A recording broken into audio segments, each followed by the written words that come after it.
السلام عليكم خوتي، تحياتي كل ابناء وطني الغالي من الشمال الى الجنوب ومن الشرق الى الغرب، بلا ما ننساو خوتنا اللي في الغربه. رمضان كريم لكل الجزائريين داخل وخارج الوطن، تقبل الله منا ومنكم صالح الاعمال. انا نعطيك قصه وصلت في تونس نحكيها لك اليوم.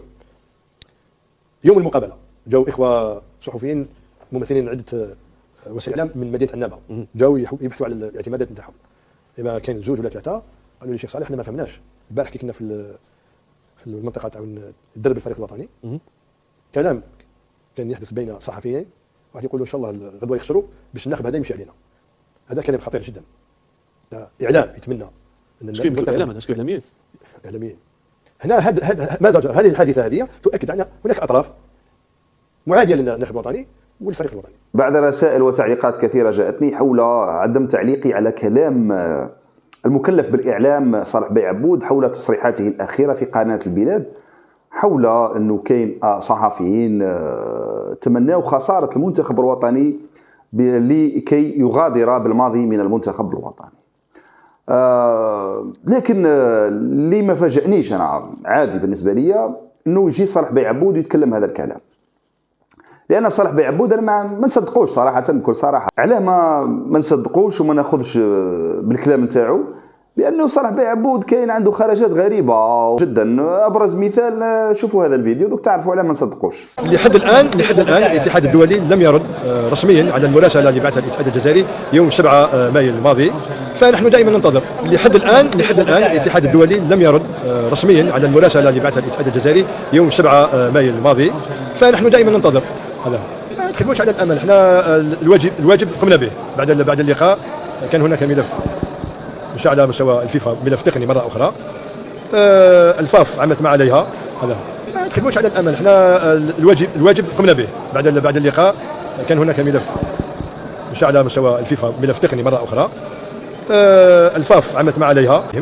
الفيفا لحد الان لم ترد بوضوح. هذا الفيديو الاول يخص فقط وعندنا ملف وننتظروا الفيفا. اذا هذه الاولى، هذيك ما نصدقوش. انا صراحه صالح بيعبود ما نصدقوش يا اخي. مادام كاين صح اشخاص يتمنوا خساره المنتخب الوطني بسبب بالماضي، يا اخويا خرج لنا الاسماء هذوما، قول لنا على اسماء الصحفيين. انت تقول باللي كاين صح وسمعت وكذا، سمينا هذا من الصحفيين اللي تعرفهم انت، اعطينا اساميهم باش نصدقوك. اعطينا اساميهم. هذه الاولى. الثانيه كما قلت لكم خوتي انا ما نصدقوش، لانه قال لنا عندنا ملف وننتظروا الفيفا، بينما الفيفا ردت لنا والرساله كانت واضحه وظهرنا عليها في وقتها. راسلوا الاتحاديه للامين العام دبيشي باللي يا ولدي هذه اخطاء تحكيميه والقضيه حسمت وخلاص وانتهت الحكايه انتهت خلاص انتهت. لكن حب يجددها وحب يزيد يطمع الشعب بزاف. الماتش ما تعودش والكاميرون لعبت وفازت على البرازيل وخسرت المقابله الاولى ضد سويسرا وكانت الامور عاديه جدا. وين راح الماتش يتعاود؟ قلت انا ننتظر رد الفيفا. هذه الاولى. صالح بيعبود ما ننساوش ايضا باللي هدد الجزائر بالفيفا. نعم هددنا بالفيفا يا اخي، شوف الفيديو تاكد بنفسك. هل فعلا هناك تهديد من الفيفا للاتحاد الجزائري لكرة القدم ان لم يعدل القوانين؟ طبعا هناك تهديد واضح وصريح، ورسالة نظن موجودة على مستوى وزارة الشباب والرياضة وعلى مستوى جهات أخرى. هو ولا مش هو؟ هذا هو صالح بيعبود.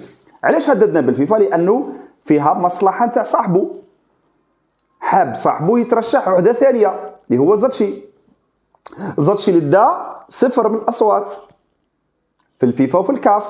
زاتشي ما ننساوش أيضا باللي صوت لإبعاد الصحراء الغربية من الكاف وإبعاد الاتحاد الصحراء الغربية باش تكون ضمن الدول ال55 للكاف اللي صرا التصويت في المغرب.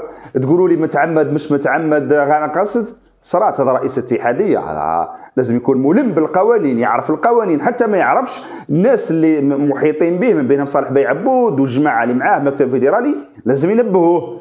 زاتشي راح، صالح بيعبود بقى في المنصب، لازم تخدم مخك.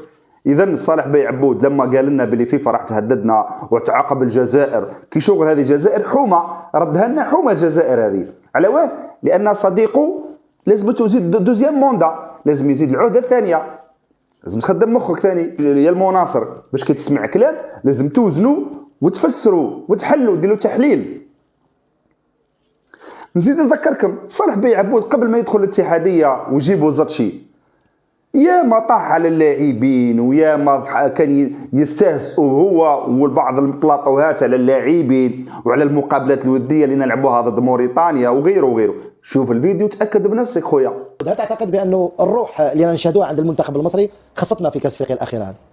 هنا تشوف لا نشك في وطنيه اي احد، ما نشك في الوطنيه وما نشك في المستوى تاع الاغلبيه تاع اللاعبين تاعنا، ولكن تشوف الفرق بين اون ايكيب بريباري مونطالمون اي سور تو لي بلون رايحه باش تلعب منافسه ورايحه بعيد وباش تربح وما تكلمش كثير، وفريق اللي رايح شغل كورفي يلعب 3 مقابلات وماذا به يدخل وخلاص، لان كل واحد وين راهم بروشي وما حضرناهمش. يعني كيقولوا حنا يعني نفسيا ما كاش تحضير. لا ما كاش غير التحضير هذاك تاع تلعب مقابله وديه، كاين تحضير خاص بمنافسات مثل هذوما. وهذا التحضير هذايا لازم حتى الناس اللي كما يقولوا واقفين عليه لازم يفهموا وين تحضروا وكيفاش تحضروا مع من تحضر.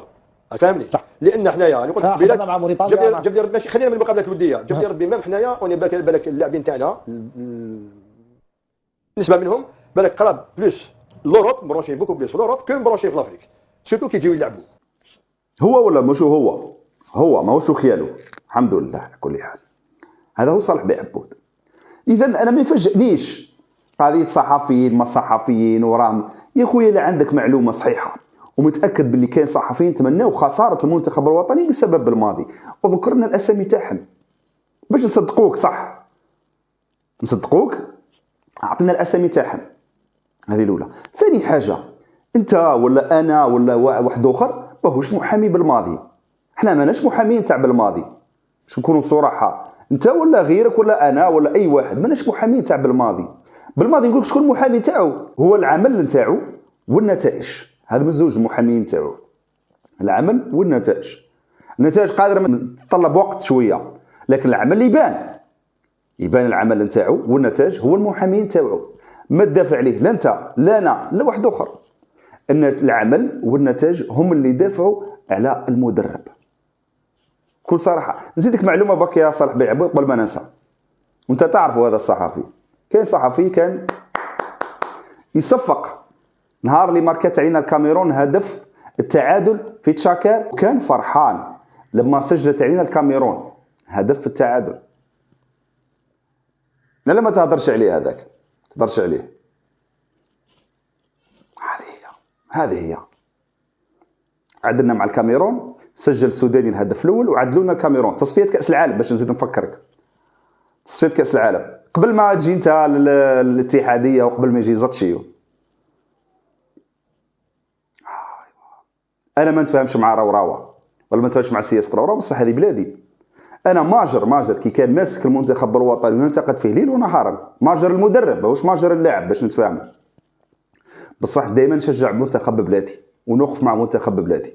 اليوم بالماضي ها في المنتخب الوطني انا شجع المنتخب الوطني، وغدوه ماناش عارفين مدربين يروحوا ويجوا، يروح بالماضي يجي مدرب اخر. ما نشجعش المدرب، نشجع المنتخب الوطني. هذه هي مالغري ماجر والكوارث نتاعو، بصح نشجع بلادي وما نجيش ضد بلادي بطبيعه الحال. هذا امر مفروغ منه، لان الاشخاص والمدربين يروحوا ويجوا. ممكن بالماضي يقعد عام 2 3 4 من بعدها مش يخلد فيها لا بالماضي لا غيره. والمدرب اللي يزيد يجي مش يخلد فيها، يزيد يقعد عام 2 3 ويزيد يعاود يروح ويجي مدرب اخر، وهكذا وهي تستمر. انت ماك محامي بالماضي وانا ايضا مانيش محامي بالماضي. بالماضي المحامي نتاعو العمل نتاعو والنتائج، هذا من الزوج. بينما كما قلت بالماضي ولا اي مدرب ماهوش راح يخلد فيها، راه يجي وقت اللي يروح. بصح من الاحسن تشجع بلادك وتوقف مع بلادك، ما تروحش تهدد بلادك بالفيفا. فهمت صالح بيعبود؟ ما نهددش بلادي بالفيفا على جال المنصب تاع صاحبي باش يبقى صاحبي في الكرسي، ولما راح صاحبك مازال تشد في الكرسي. بينما ما انتقدناش على كي لعبنا مع بورندي ولعبنا مع منتخبات ضعيفه كان تو فابيان. ما انتقدش اللاعبين لما خرجنا من الدور الاول من كاس افريقيا بنقطه وب 24 منتخب. في 2017 كان 16 منتخب. انتقدتوا كيفاش واللاعبين تاع غانا عندهم الروح. حنا تاعنا يفكروا في اوروبا، يفكروا في النوادي نتاعهم، بينما اللاعبين الافارقه ماهمش افارقه. يعني بصريح العباره تهضر باللي اللاعبين تاعنا ماهمش افارقه، يفكروا بزاف في الاوروب. بينما خرجنا في كاس افريقيا 2022 من الدور الاول، خرجنا بنقطه وب 24 منتخب في مجموعه ضعيفه، وانت على بالك باللي مجموعه ضعيفه بصح ولا كلمه. واللي ينتقد تقول هذاك يكره بالماضي. لا مش يكره بالماضي، هذاك اللي ينتقد، هذاك ينتقد طريقة الأداء والنتائج اللي ما كانش في المستوى نتاع تطلعات الجماهير الجزائرية. لأن الجماهير الجزائرية مجموعة شافتها فيها سيراليون، فيها غينيا الاستوائية، فيها الكوت ديفوار، نحيو كوت ديفوار، مجموعة سهلة في المتناول، لكن خرجنا بنقطة وبهدف وحيد ب 24 منتخب.